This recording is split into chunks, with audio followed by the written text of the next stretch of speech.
Boa noite a todos, prazer estarmos aqui. Nós queremos agradecer aos irmãos pelo convite que nos fizeram, pela confiança também, né? Acredito que nem todos me conheciam, o Davidson antes já não estava muito feliz que eu estava aqui, imagina já está pregando hoje, né? Brincadeira, mas agradecemos o convite dos irmãos e também a Deus por ter nos trazido até aqui, em paz e segurança, né, Aniel? Só pelo Senhor mesmo, para termos tido paz e segurança. Fica gravado, né? Desculpa, irmãos.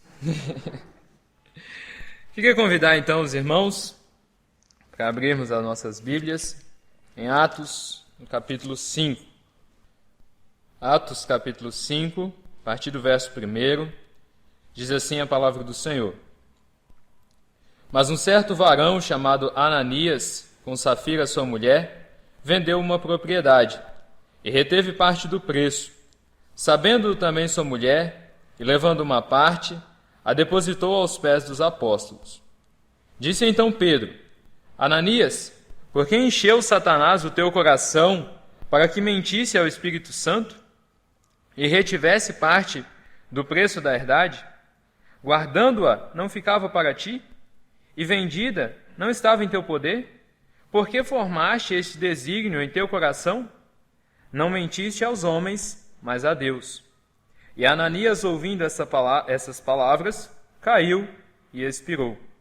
E um grande temor veio sobre todos os que isto ouviram.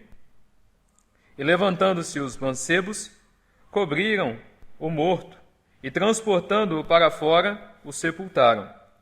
E passando um espaço quase de 3 horas, entrou também sua mulher, não sabendo o que havia acontecido. E disse-lhe Pedro: Dize-me, vendeste, portanto, aquela herdade? E ela disse: Sim, portanto. Então Pedro lhe disse: Por que é que entre vós vos concertastes para tentar o Espírito do Senhor? Eis aí a porta aos pés dos que sepultaram o teu marido, e também te levarão a ti. E logo caiu aos seus pés e expirou. E entrando os mancebos, acharam-na morta, e a sepultaram junto de seu marido. Vou aproveitar para tomar uma água.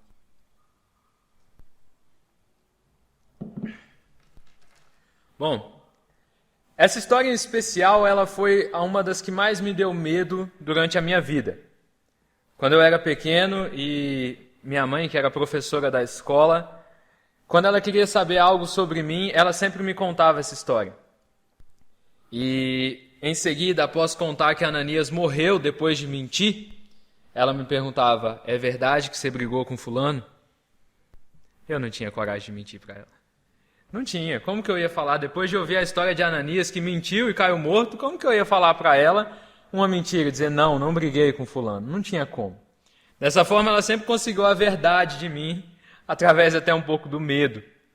Mas é importante a gente entender aqui que Ananias não morreu apenas por mentir, mas foi uma série de fatores que levou Ananias a mentir. Tinha um motivo pelo qual ele mentiu. Se você analisar o contexto, no versículo 36, Lucas conta para nós que José, cognominado pelos apóstolos Barnabé, que traduzido é filho da consolação, levita, natural de Chipre, possuindo uma herdade, vendeu e trouxe o preço, e o depositou aos pés dos apóstolos. E então o capítulo 5 inicia: mas Ananias fez tal coisa. Lucas relaciona as duas histórias. Nós não sabemos como ficou conhecida a história de Barnabé, o que as pessoas souberam daquilo que Barnabé tinha feito, mas essas histórias tinham relação. Talvez Ananias ficou sabendo daquilo que Barnabé tinha feito e falou: eu quero agir como ele. Eu quero parecer com Barnabé, mas eu sou um pouquinho mais esperto que ele. Eu vou dar só uma parte do dinheiro e a outra eu vou guardar para mim. E no final dizer que tudo foi dado para a igreja. Ele queria parecer santo, parecer alguém muito legal, muito bacana diante dos irmãos, mas através de uma mentira. Isso levou então Ananias à morte. Mas isso não é algo comum. Isso não acontece com frequência. Alguém chegar aqui e falar algo comigo e, no mesmo instante, a pessoa morrer. ou eu chegar aqui no púlpito, falar algo que não seja coerente, correto com a Bíblia, e no mesmo instante eu morrer. Isso não é algo que a gente está acostumado a ver. Não é algo que vocês reagiriam normalmente, tranquilo, o Tiago morreu ali, vamos continuar o culto. Não é algo que acontece assim e é normal. É algo que causa espanto nas pessoas e admiração. Naqueles dias, Lucas detalha para nós qual foi a exata reação daquelas pessoas. Eles viram que Ananias morreu ao mentir para Pedro, e qual foi a reação delas? Foram possuídas por um grande temor. Elas ficaram atemorizadas. Só que, qual foi a ação daquelas pessoas? Pedro estava em um discurso. Pedro estava em um discurso, ele estava falando, algo estava acontecendo, ele tinha um culto acontecendo ali. E um morto agora estava ali no meio, na frente de Pedro. O que as pessoas fizeram após isso? Alguém tinha morrido. O que as pessoas fizeram? Ficaram com temor e não fizeram nada. Ficaram paradas. Mas enquanto todos ficavam parados, diáconos, líderes, talvez outros apóstolos parados, quem se levanta? Os jovens. Os jovens se levantam. Por que eu estou chamando a atenção para isso? O temor do Senhor, ele é fundamental na vida do cristão. É o princípio da sabedoria. Mas é importante que a gente entenda o que é temor. O temor é o reconhecer, a partir do momento em que eu conheço o meu Deus, eu presencio o seu poder, eu vejo aquilo que ele fez, eu tenho experiências com ele, e isso me leva a respeitá-lo, isso me leva a reverenciá-lo. Isso é temor, é reverência, respeito pelo Senhor. Mas essas pessoas partiram a confundir o temor com um medo. O temor começou a impedir que elas fizessem aquilo que era necessário. Aquele morto não podia permanecer ali. Ele precisava ser retirado. Mas muitos, pelo temor, ficaram parados. E nós não podemos deixar que o nosso temor a Deus ele se transforme em medo. Deixa eu tentar explicar isso de uma forma mais prática. Quando eu me batizei, uma das minhas maiores dificuldades no início era para orar em público. Eu sempre tive um certo medo para orar. E antes das minhas orações individuais com o Senhor, eu ficava planejando as palavras e a forma como eu ia colocar cada frase ali na minha oração. E depois de planejar bastante, algumas até anotar, aí sim, aí eu orava. Eu tinha um medo muito grande de errar em uma oração. E quando fui chamado, olha, hoje, Tiago, ora pra gente agora, para iniciar a reunião. E eu, peraí, mas eu não planejei nada. Como assim, orar agora? E se eu errar? Como que fica? E se todo mundo disser amém no final? Todo mundo erra junto comigo? E isso tomou conta de mim de tal forma que me atrapalhava até mesmo de orar. Tanto nas reuniões de oração, chegava aí às reuniões de oração e não orava, porque não tinha a coragem de levantar a minha voz e falar. Isso pode nos atrapalhar? Isso pode acontecer conosco? Pode. Pode acontecer apenas na oração? Não. Pode acontecer em diversos aspectos. Pode acontecer ao cantar, ao tocar um instrumento, ao pregar, ao fazer uma visita, uma oração. Qualquer uma das ações que nós fazemos para o Senhor, é necessário que tenhamos o temor, o respeito ao Senhor. Aquilo que eu faço para o Senhor, eu não faço como eu faço qualquer outra coisa da minha vida. Eu não posso banalizar as coisas do Senhor. Mas, ao mesmo tempo, eu não posso deixar que isso se transforme em um medo e me impeça de chegar até aquele serviço ou de executar aquele serviço para o meu Deus. Esses jovens, eles souberam discernir o sentimento deles. Eles souberam ter o temor, mas também agir no momento certo. Eles souberam não confundir medo com temor. E é sobre esses jovens que nós vamos estudar um pouquinho nessa noite. O Alex me deu 10 minutos, então nós vamos falar um pouquinho a respeito destes jovens. Vamos ler então o versículo 5 novamente. Diz assim: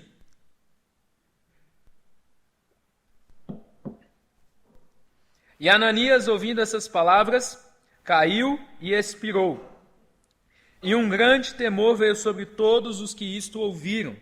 E levantando-se os mancebos, os jovens, como algumas traduções dizem, cobriram o morto e, transportando-o para fora, o sepultaram.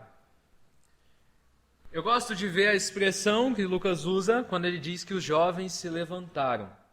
Eu sei que é até um pouco repetitivo nós colocarmos verbos de ação e usarmos ele, olha, os jovens se levantaram, andaram, foram, enfim. Mas esses jovens se levantando me lembra da necessidade que nós temos de que jovens se levantem no meio da igreja. Você vê em todos os períodos, tanto da história de Israel quanto da história da igreja, a necessidade de jovens se levantando. José foi um jovem fundamental para a história de todo Israel.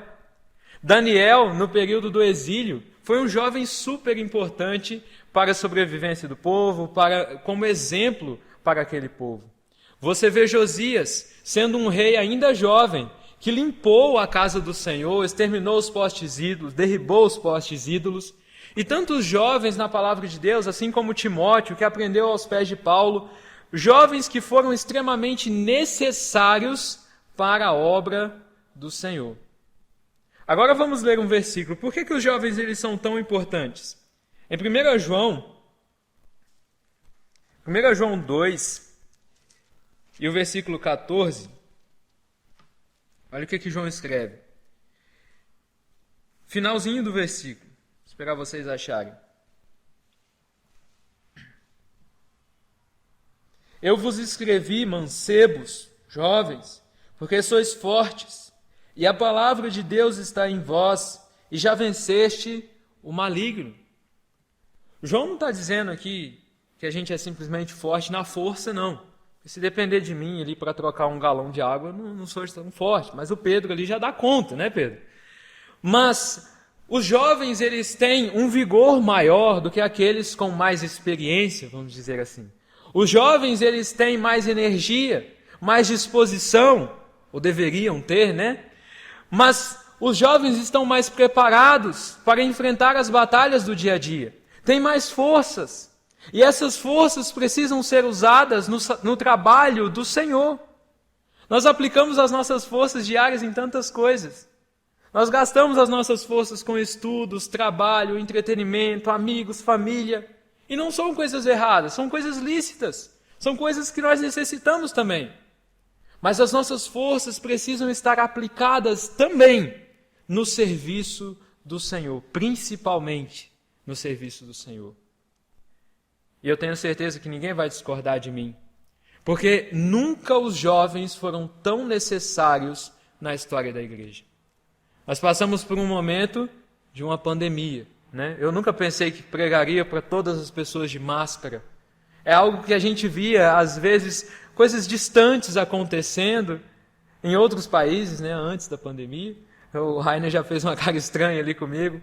Mas é algo que nós não esperávamos.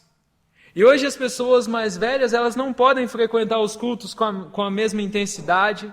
Alguns trabalhos elas não são capazes de fazer. Precisam ficar um pouco mais reclusas, separadas da sociedade. E diversos trabalhos precisam continuar sendo executados.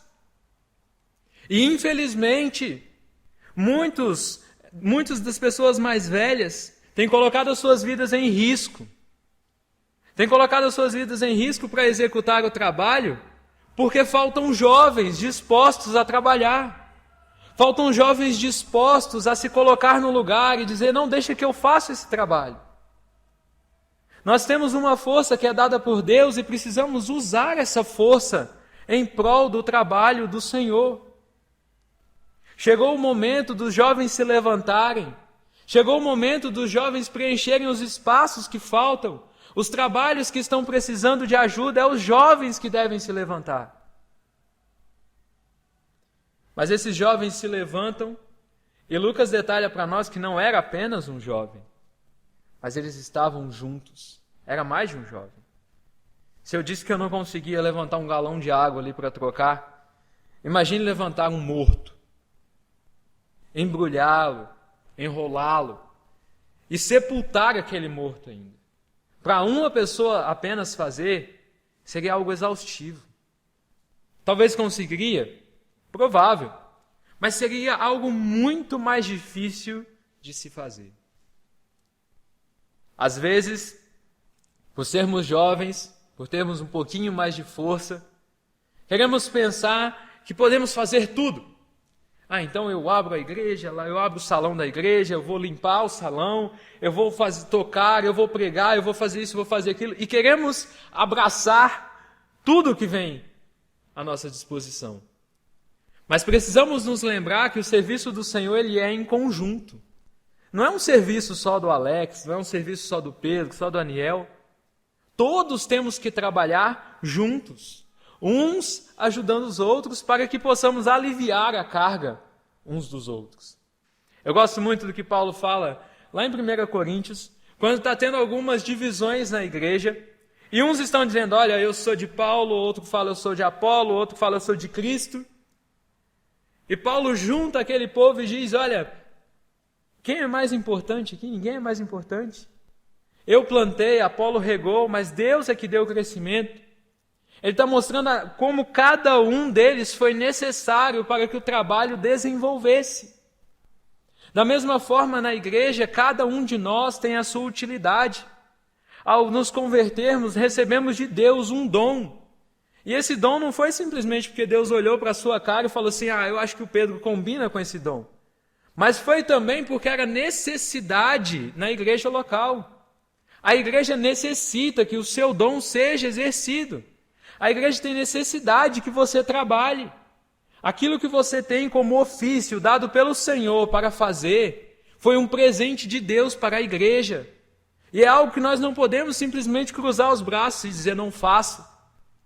Mas é algo que o Senhor nos designou a fazer. O trabalho é de todos. E da mesma forma, todos devem executá-lo. Esses jovens estavam juntos para fazer aquele serviço para o Senhor. Sozinho, muito difícil eles conseguiriam. Mas eles estavam juntos para fazer, mesmo que fosse um trabalho difícil. Eles estavam juntos para servir ao Senhor. Mas veja também que eles juntos, eles têm uma dedicação incrível naquele momento. Para que aquele culto continuasse, o que seria necessário? Retirar o corpo dali e esperar que a família chegasse e fizesse o que fosse necessário com Ananias. Mas esses jovens não tratam com essa indiferença. Eles não simplesmente retiram o corpo dali e vamos continuar. Não. Veja o versículo 6. E levantando-se os mancebos, cobriram o morto, transportaram o morto e sepultaram o morto. Eles têm uma dedicação enorme naquele trabalho. Eles não fazem por fazer. Eles não fazem de qualquer jeito. Mas eles dedicam o melhor que eles podiam. O melhor serviço, a melhor forma como eles poderiam fazer é o que eles fazem. E é impossível olhar para isso e não lembrar de Eclesiastes 9, versículo 10, quando Salomão diz para nós, tudo o que te vier à mão, faze-o conforme o que você gosta, conforme o que você quer, até onde você acha que dá, não. Faze-o conforme as tuas forças. Se ainda tem forças para fazer, faz. Se ainda dá para continuar trabalhando, continue. Se você ainda tem capacidades de fazer o serviço, faça. É importante que as nossas forças estejam à disposição do Senhor, mas a nossa dedicação a Ele também seja por completo. Aquilo que eu faço para o Senhor, eu preciso me dedicar ao máximo. Eu preciso dar tudo. Eu preciso me entregar por completo para aquilo que Ele tem para mim. Não é simplesmente fazer por fazer e pronto, já fiz a minha parte. Mas é até onde eu tenho forças, até onde eu posso fazer, eu estarei disposto a fazer, porque é pelo Senhor. Esses jovens, eles com a sua dedicação, eles nos mostram que eles não estavam simplesmente fazendo por fazer, mas eles tinham um compromisso de servir ao Senhor da melhor forma que eles podiam. E fazendo isso, eles vão até um lugar provavelmente longe, porque eles gastam por volta de 3 horas para sepultar aquele corpo. E em seguida a palavra de Deus nos diz que eles voltam. Eles voltam. Eles foram sepultar um corpo. Olha o serviço que eles fizeram. E mesmo assim eles voltaram. Imagina o pensamento daqueles jovens, não era de reclamação. Não era pensando, poxa vida, estou aqui, olha só, domingo. A gente está ouvindo aqui a palavra de Deus e agora morre alguém, a gente tem que sepultar esse corpo. O pensamento deles não era de reclamação. O pensamento deles era a espera de voltar para continuar ouvindo a mensagem de Pedro. Eles queriam voltar até ali para continuar aprendendo mais da palavra de Deus. Eles tinham um amor pela palavra de Deus. Quando nós lemos lá em 1 João a respeito da força dos jovens, não é todos os jovens que têm força, mas os jovens que já venceram o maligno. É necessário que os jovens amem a palavra de Deus. É necessário que os jovens estejam empenhados, dedicados em estudar a palavra de Deus, em buscar aprender mais do Senhor. Estamos falando para jovens, mas são necessidades para todos os cristãos. É necessário que estejamos buscando mais e mais do Senhor. Eu imagino que se fosse eu, enterrando um corpo há tanto tempo, talvez num local distante, o que ia estar se passando na minha mente era voltar para casa para tomar um banho, colocar uma outra roupa, talvez o meu próximo evento marcado. Mas o que esses jovens pensavam era em voltar até o local da reunião para ouvir mais da palavra de Deus, para aprender mais ainda daquilo que o Senhor tinha preparado para eles.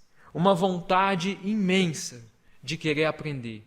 Esses jovens tinham isso. Eles tinham a vontade de querer aprender mais do Senhor, independente do que tinha acontecido. Nós muitas vezes começamos a ter um senso de responsabilidade que ele acaba. Fazemos algo na obra de Deus e pensamos assim, agora eu estou quite com Deus. Li um versículo hoje, meditei nele, acabou meu devocional e agora eu estou quite com Deus pelo resto do dia. Fiz a minha oração de manhã, acabou, pronto, estou quite. Agora eu posso fazer outra coisa, vou ver minhas séries aqui e pronto. A nossa dedicação ao Senhor, ela pode ser 24 horas por dia. Eu posso fazer quantas coisas forem para o Senhor, eu nunca vou estar quite com Ele. Nada do que eu fizer para Ele, nada do que eu fizer para o Senhor vai compensar ou vai pagar o preço que Ele pagou pela minha alma. Nós não podemos ter a sensação de dever cumprido. Acabou, agora não tem mais o que eu fazer. Pronto, o que eu fiz hoje já está muito bom para Cristo. Porque sempre haverá trabalho a ser feito. E esses jovens, eles ainda voltam, porque eles estavam dispostos, mais uma vez, a trabalhar para o Senhor. E ao chegar, Pedro já está conversando com Safira. E quando Pedro está conversando com Safira, ele olha para fora e ele vê os jovens. Mas ele não diz, eis à porta os jovens que enterraram teu marido. Ele não diz isso. Ele diz, eis à porta os pés daqueles que enterraram teu marido. Por que Pedro chama a atenção para os pés daqueles jovens? Provavelmente pés que estavam manchados, sujos, calejados, cheios de barro. Eles tinham acabado de cavar e sepultar um corpo. Pés que estavam marcados pelo trabalho que tinham feito. A obra do Senhor ela é muito vasta e tem diversos serviços para serem feitos. Nós tentamos limitar, às vezes, apenas os serviços que tem para ser feitos em reuniões e em cultos, mas a igreja vai muito além disso. A igreja também é evangelismo, a igreja também são visitas, são aconselhamentos, a igreja também tem a parte de organização. Tem diversos trabalhos a serem executados na igreja. Mas muitas vezes o eu, Tiago, quer escolher o que fazer. Quer dizer assim, Senhor, mas esse serviço que o Senhor está me dando, não, esse eu não quero não. Eu quero fazer outra coisa. E queremos escolher as coisas que nós julgamos boas para fazer. Ah, não, Senhor, eu sei que o Senhor está me dando dom para fazer, para orar, mas eu quero fazer outra coisa. O meu negócio é mais tocar um violão ali, igual o Alex. Eu gosto de ficar igual ele lá na frente, assim, tocando. E que gostamos de escolher. Eu, se pudesse escolher, eu ia cantar. Mas não posso. Também não sei, né? Mas nós não temos a capacidade de escolher. É o Senhor que designa o trabalho de cada um. Se esses jovens pudessem escolher, talvez eles não estariam ali enterrando um corpo. Mas era um trabalho que o Senhor tinha movido o coração deles para fazer. Era um trabalho que o Senhor tinha designado. É eles que vão fazer. Então não tem direito de escolha. É um dom que o Senhor te deu, então você deve executar. São 2 que o Senhor te deu, então você deve usar. Existe a necessidade na igreja, mas também não existe a minha escolha. Não existe a minha escolha. Não existe eu pensar, ah, não, mas eu não gosto de fazer isso. Pode até ser meu dom, mas eu não gosto. Devemos estar prontos, dispostos a fazer o que for necessário pela obra do Senhor. Isso é difícil de falar, ainda mais quando os jovens enterraram um corpo. Eu não sei se eu teria a mesma coragem que eles tiveram. Eu não sei se eu estaria disposto a enterrar alguém, assim como eles fizeram. Mas é algo que serve para todos nós. Precisamos estar dispostos a fazer o trabalho que o Senhor nos ordenar. E por fim, para a gente terminar, vocês observaram as características desses jovens, tudo que eles fizeram, as ações deles. Mas Lucas, mesmo sendo um dos mais detalhistas escritores da palavra, ele não traz para nós nenhuma fala desses jovens. Eles não falam nada. Esses jovens não acusam ninguém. Não têm os seus nomes relatados. Mas eles também não saem falando, nossa, Ananias, olha só, morreu porque mentiu. Olha aí. Eles também não acusam a mulher de Ananias. Nossa, mas olha só, essa mulher também foi mentir igual ele. Eles se contêm. Eles ficam quietos. Eles respeitam aquelas 2 pessoas. Eu acredito que Ananias e Safira eram irmãos em Cristo também. Foram castigados pelo Senhor justamente por isso. Eram pessoas salvas. Mas esses jovens, eles em todo o tempo respeitaram aquelas 2 pessoas. Eles não simplesmente foram arrogantes e petulantes e começaram a criticar e zombar daqueles que tinham errado. Muitas vezes os jovens, por terem um pouquinho mais de força, né, Pedro? Um pouquinho mais de força só, começam a perder a sua humildade, a achar que são um pouco melhores, a achar que têm um pouco mais de força e por isso podem tomar suas próprias decisões, criar suas asas, como alguns dizem, né? Mas é preciso que o jovem mantenha a sua humildade em todo o tempo. Saiba que nós não temos a mesma experiência que muitas pessoas que já passaram por tudo que nós já passamos, viveram muito do que nós estamos vivendo e sabem como nos aconselhar e como nos ensinar a viver nesta vida. Vamos manter a nossa humildade, mas estarmos dispostos a trabalhar para o Senhor. Independente do serviço, não somos nós que escolhemos, mas Ele coloca em nossas mãos cada um dos serviços para serem feitos, porque é necessário no trabalho dele. Amém.